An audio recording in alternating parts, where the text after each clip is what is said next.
گھر بار خطرے میں آ جائے گا۔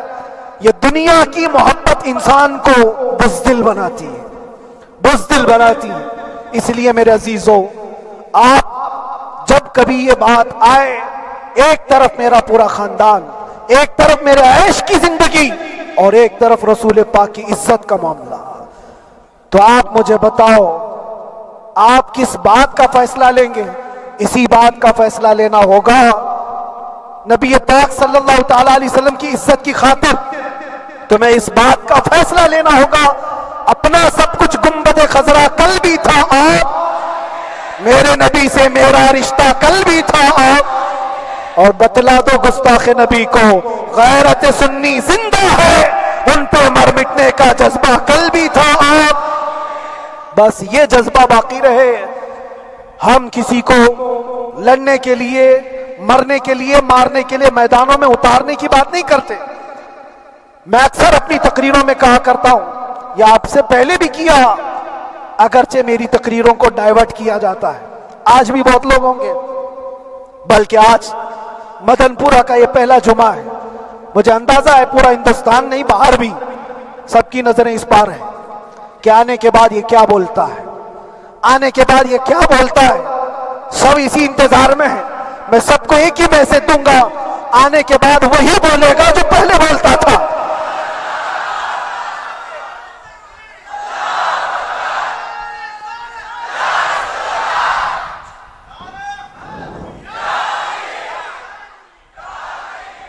اگر کچھ غلط ہوتا تو ہمارے اس ملک عزیز ہندوستان کی سب سے اعلیٰ عدالت یہ نہیں کہتی کہ ان کے سپیچ میں کوئی ہیٹ مسئلہ نہیں ہے۔